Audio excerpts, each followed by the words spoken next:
Good morning সবাইকে। আশা করছি তোমরা সকলেই খুব ভালো আছো আর আমরাও বেশ ভালো আছি। আজকে হচ্ছে শুক্রবার, তো ঘড়িতে সময় হচ্ছে এখন সকাল 8:30 মতো। তো এখন থেকেই তোমাদের সাথে নিয়ে ব্লগটা স্টার্ট করে দিচ্ছি আর আশা রাখছি আমার আজকের ব্লগটিও তোমাদের ভালো লাগবে। তো সকালবেলা ঘুম থেকে উঠে ফ্রেশ হয়ে জল খাওয়ার পর চলে এসেছি ব্যালকনিতে, কি বলতো, গাছগুলোকে একটু স্নান করাতে। তো দেখবে সকালবেলা গাছগুলোতে একটুখানি জল দিলে বেশ গাছের পাতাগুলো ঝরঝরে পরিষ্কার হয়ে থাকে, দেখতেও বেশ ভালো লাগে। তো ওই জন্য আজকে ব্যালকনির থেকেই ব্লগটা স্টার্ট করলাম আর ভাবছি চলো তোমাদের সাথেও গাছগুলো একটুখানি শেয়ার করে নিই। বাড়ি হোক বা ফ্ল্যাট, যে কোনো জায়গাতেই একটুখানি যদি সবুজের ছোঁয়া থাকে তাহলে কিন্তু মনটাও অনেকখানি সজীব থাকে। তাই জন্যেই কি বলতো, ফ্ল্যাটের যেটুকু যা জায়গা পেয়েছি সেখানেই কিন্তু কিছু সবুজের ছোঁয়া রাখার চেষ্টা করেছি, যাতে করে মনও আমাদের সজীব হয়ে থাকে। তো যখন এই কি বলবো, গাছগুলোতে যখন জল দিই না, তখন মনটা এত ভালো লাগে যে কি বলবো। গাছপালাতেও তো কি বলতো প্রাণ আছে। তাই দেখবে আজকাল মানুষের সাথে মেশার থেকে এই গাছেদের সাথে মানে সময় কাটানো বলো, বা বাড়িতে অনেকের দেখবে পোষ্য থাকে, তাদের সাথে সময় কাটানো অনেক বেশি ভালো। আজকাল যা মানুষের নেচার আর মানুষের যা প্রবৃত্তি, তবে সব মানুষের কথা বলছি না, কিছু কিছু মানুষ আছে দেখবে মানে ওরকম আর কি, বেশিরভাগ মানুষই, তবে কিছু মানুষ অবশ্যই ভালো আছে, নইলে তো পৃথিবীটা এত সুন্দর হতো না। তো যাই হোক, দেখো গাছগুলো জল দিয়ে একদম স্নান করিয়ে দিয়েছি, তারপর একেবারে ব্যালকনিটাও ধুয়ে দিলাম। তো কালকে তো দেখতেই পেলে তোমরা যে ল্যাপটপ কিনতে গেছিলাম, তো আমাদের ফিরতে ফিরতে না অনেকখানি রাত হয়ে গেছিলো। বাড়ি ঢুকেছি তখন প্রায় 11টা হবে, জানো তো। তো তারপর এসে আর সেভাবে কিছুই খাওয়া দাওয়া করিনি, একদম ওই যে চাউমিনটা খেয়েছিলাম, এত বাজে ছিল খেতে কি বলবো। কেমন যেন একটা পোড়া পোড়া ধরা ধরা গন্ধ লেগেছিল আমার, তো আমি একদমই ভালোভাবে খেতেই পারিনি। তো ওই জন্য না শরীরটাও খুব খারাপ খারাপ লাগছিল। তারপরে আসার পথে আবার মেয়ে বললো আইসক্রিম খাবে, তো আমাদের নিচে এসে আইসক্রিম খেয়েছিলাম। তো ওই জন্যই কিনা জানি না শরীরটা ভীষণই খারাপ লেগেছিল বাড়িতে, তাই এসে একটু স্নান টান করে জল খেয়ে শুয়ে গেছিলাম। আর কালকে কোনো ঘরের কাজ আর কিচ্ছু করিনি। যখন দেখবে একটুখানি বাইরে বেরোনো হয় তখন শরীরটা এমন ছেড়ে দেয়, আর সব দিন তো বেরোনো হয় না, তাই আমাদের মতো গৃহবধূদের দেখবে একটুখানি বেরোলেই মানে বিশেষ করে আমার ক্ষেত্রে আমি না খুব টায়ার্ড হয়ে পড়ি, মানে শরীরে একদমই জার্নিটা নিতেই পারে না, জানো তো। তো ওই জন্যই আমার ভীষণই কষ্টও হয়। তো যাই হোক, একটা জিনিস কিনতে গেলে একটু তো ঘর থেকে বেরোতে হবেই।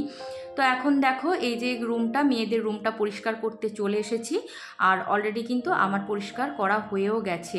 তো এখন এই যে হালকা হাতে একটু করে ডাস্টিং করে নিচ্ছি। কালকে যেহেতু আসার পর আর কোনো কাজেই হাত দিইনি, আর গেছিলামও সন্ধেবেলা বেরিয়ে, ওই জন্য ঘরটা এমন অগোছালো হয়েছিল, আজকে সকালে ওঠার পর কোথার থেকে যে হাত লাগাবো যেন খুঁজেই পাচ্ছিলাম না। কিছু কিছু সময় দেখবে এরকম হয়, একটুখানি ঢিলে দিলেই আমাদের একার সংসার দেখবে সব কিছু যেন এলোমেলো হয়ে যায়, আর কোনখান থেকে গোছাবো আর কোনখান থেকে কাজে হাত লাগাবো সেটা কিন্তু বুঝতেই পারা যায় না। তো সকালবেলা ঘুম থেকে উঠে তার জন্যই ভাবলাম যে আগে অগোছালো ঘরগুলো সব ঠিকঠাক করে গুছিয়ে গাছিয়ে নিই, তারপর যাব রান্নার কাজে। তো ওই জন্যই আজকে টিফিনেরও সেরকম কোনো কিছুই কিন্তু ঝামেলা করিনি। আজকে আমরা মানে 4জনেই ছাতু মুড়ি খেয়ে নিয়েছি একটুখানি গুড় দিয়ে। আর ছাতু মুড়িটা আরোই কেন খাচ্ছি বলো তো, মানে ছাতুটাও শেষ করতে হবে। এই গরমের সময় দেখবে ছাতুটা খেতে কিন্তু ভীষণভাবে ভালো লাগে। তারপর যেই দেখবে বৃষ্টিটা শুরু হবে আর কিন্তু ছাতু খেতে ভালো লাগবে না। আর এই যে দেখছো ডাইনিংটার কি অবস্থা, তোমাদের জাস্ট একটুখানি ঘুরিয়ে দেখিয়ে নিচ্ছি।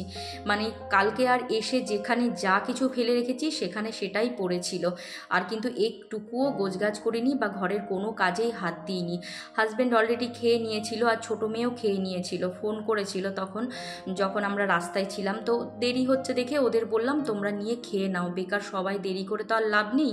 তো ওই জন্যই বললাম, আর আমার বড় মেয়ের খুব একটা খিদে ছিল না, তাই ওদেরও সময় পার হয়ে যাচ্ছিল, তাই আর কি ওদেরকে খেয়ে নিতে বলেছিলাম। তো আমরা আস্তে আস্তে হাজব্যান্ড আর ছোটো মেয়ে কিন্তু ওদের খাওয়া দাওয়া কমপ্লিট করে নিয়েছিল। আর ওই যে ব্যাগটা দেখলে সেটা ওই ল্যাপটপের সাথে ফ্রি দিয়েছে। তো ওই ব্যাগ দিয়েছে, তারপর একটা মাউস দিয়েছে, একটা হেডফোন দিয়েছে, চার্জার। অবশ্য এগুলো হয়তো সবই ফ্রি দেয়, আমার জানা ছিল না, এই ফার্স্ট টাইম যেহেতু কিনলাম তাই তোমাদের সাথে জাস্ট একটুখানি শেয়ার করে নিলাম। তো দেখো টুকটাক করে গোছগাছ করে নিচ্ছি, আর এখন এই যে ডাইনিংটা থেকে টেবিলের উপরে যা যা ছিল জিনিসপত্র সেগুলো সব জায়গা মতো রেখে দিয়ে এখন একটুখানি মুছে নিচ্ছি। তো তোমাদের মধ্যে একজন আমাকে কমেন্ট করেছো যে তুমি রোজ রোজ একই কথা বলো বারবার, সেই কিভাবে কাজ করি, কিভাবে ম্যানেজ করি, তা সেগুলো বলার প্রয়োজন নেই। তো তোমাকেই বলছি যে আমি তো কাজটা কি বলো তো, ব্লগিং করি। আর ব্লগিং মানেই কিন্তু রোজ রোজ একই কাজ করা, হয়তো একটু অদল বদল করে আমরা কাজ করি। কি বলো তো, অদল বদল কোন জায়গাটায়? শুধুমাত্র রান্নার মেনুতে। বাকি কিন্তু ঘরের যাবতীয় কাজকর্ম প্রতিদিন প্রতিনিয়ত আমরা একইভাবেই করে যাই। সেই ঘর ঝাড় দেওয়া, সেই ঘর মোছা, সেই জিনিসপত্র গোছগাছ করা। তাই আমি যেটা করি সেটাই বলি। আর তোমার যদি মনে হয় যে আমি রোজ রোজ একই কথা বলি বা একই সেই ম্যানেজ করি, কাজ করি, দেখো তুমি হয়তো ব্লগিংটা ফার্স্ট টাইম দেখছো, আর আমার কথা যদি তোমার ভালো না লেগে থাকে তাহলে সব থেকে ভালো কি বলো তো, দেখবে না। সেটাই, তাই না বলো? আমি তো তোমাকে বাধ্য করি না যে আমার ব্লগিং তুমি দেখো, বা তোমাকে পার্সোনাল হোয়াটসঅ্যাপেও পাঠাই না বা মেসেঞ্জারেও পাঠাই না। যারা আমায় ভালোবাসে তারা আমার এই রোজ দিনের কাজকর্ম দেখতেই কিন্তু পছন্দ করে, আর সমস্ত কাজকর্মের সাথেই কিন্তু সেই মতোই কথা কি বলবো বলা হয়। এটাই হলো ব্যাপার। আমি কাজ করছি এক আর কথা বলবো অন্য, সেটা কিন্তু হয় না। তা হয়তো হতে পারে, কিন্তু আমার ক্ষেত্রে সেটা হবে না। আমি যেটা করি সেটাই দেখাই আর সেটাই বলি। তো যাই হোক, ভালো থেকো, আর সবসময় চেষ্টা করো মানুষকে মোটিভেট করতে। কারণ কি বলতো, ডিমোটিভেট কিন্তু সবাই করতে পারে, কিন্তু মোটিভেশনটা সবাই কিন্তু দিতে পারে না।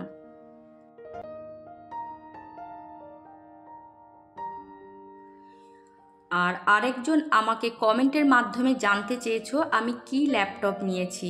তো আমি ডেলের i3 13 জেনারেশনের ল্যাপটপ নিয়েছি। আর যারা যারা আমাকে প্রতিনিয়ত খুব ভালো ভালো কমেন্ট করো তাদের নামগুলো আমি একবার বলছি। তারা হলো তমসা, শ্রীপর্ণা, টুম্পা, বিথিকা, মৌসুমি, বুলটি, ঝুমা, ঝুনু ও সুকন্যা। তোমাদেরকে অসংখ্য ধন্যবাদ। আর সব থেকে বড় কথা কি বলো তো, কিছু মানুষ আছে আমি দেখি যে প্রথম দিন থেকেই আমাকে প্রত্যেক দিন কমেন্ট করে, আর আমি কিন্তু যখনই ভিডিও পোস্ট করি তখনই গিয়েই তাদের কমেন্টগুলো খুঁজি যে তারা আমায় কমেন্ট করছে কি না। আমার খুব ভালো লাগে যে তোমরা অচেনা হয়েও আমাকে এতখানি ভালোবাসা দিয়েছো।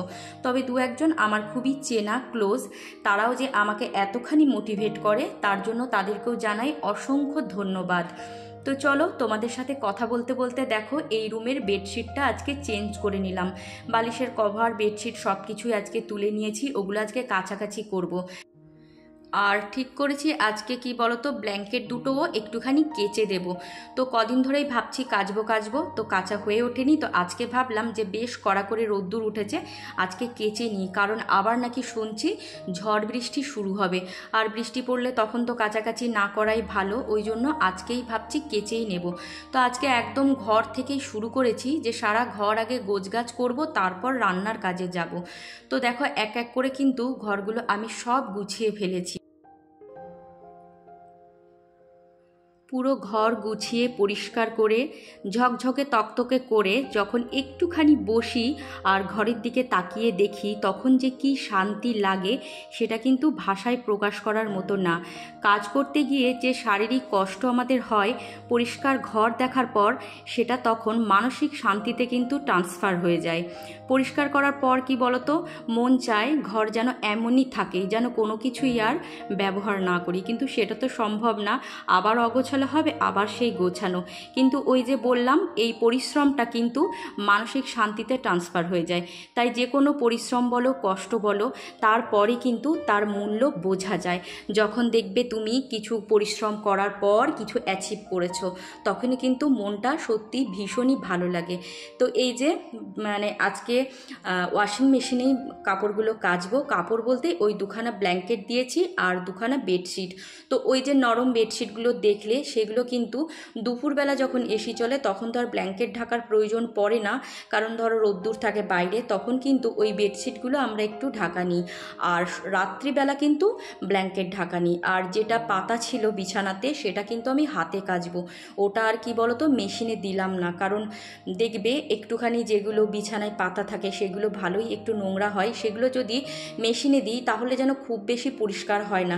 তবে যেদিন আমি মেশিনে দিই তার আগে কিন্তু বেশ কিছু ঘন্টা আগে সার্ফ জলে ভিজিয়ে রাখি, তারপর মেশিনে দিই। যেহেতু আজকে আগের থেকে ভিজিয়ে রাখা হয়নি, তাই জন্য কি বলতো যখন স্নান করব তখন কেচে নেব, তাই এখন ভিজিয়ে রাখছি। বিছানার চাদর একটুখানি সার্ফ জলে ভিজিয়ে রাখলে কিন্তু তবেই ভালো পরিষ্কার হয়, নয়তো যেন ভালো পরিষ্কার হয় না।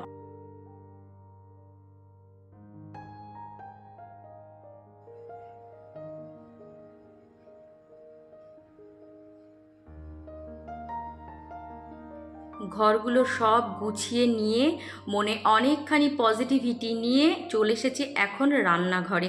যখনই আমার চারিদিকটা গোছানো থাকে, পরিষ্কার থাকে, তখনই কিন্তু আমি কাজে অনেকটা অ্যাক্টিভ হয়ে যায়।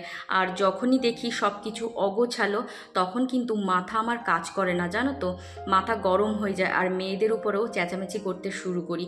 হয়তো এটা সবার ক্ষেত্রেই হয়, সব সময় কিন্তু সমান এনার্জি নিয়ে ঘরে কিন্তু কাজকর্ম সমানভাবে হয় না, একটু কিন্তু এদিক ওদিক হয়েই যায়। তো যাই হোক, এখন এই যে চলে এসেছি রান্নাঘরে। আগে কি করলাম বলো তো, জলের বোতলগুলো যা যা খালি ছিল সেগুলো সব আগে জল ভরে জায়গা মতো গুছিয়ে নিয়েছি। আর দেখো এখন আমি বসাবো মাটন স্টুটা।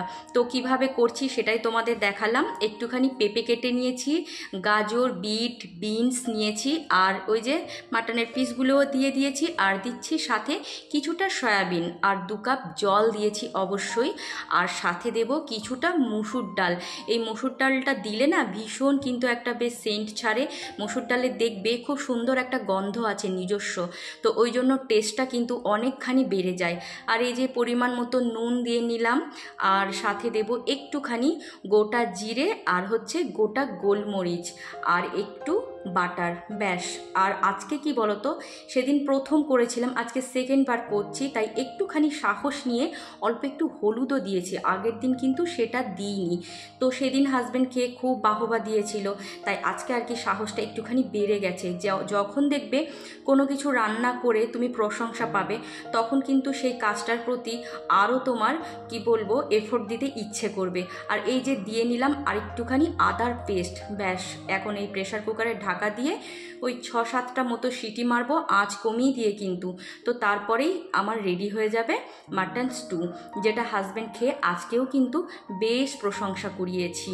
তো যাই হোক, দেখো ওখানে ওদিকে রান্নাঘরে রান্না কিছুটা বসিয়ে দিয়ে চলে এসেছি এই ঘরে।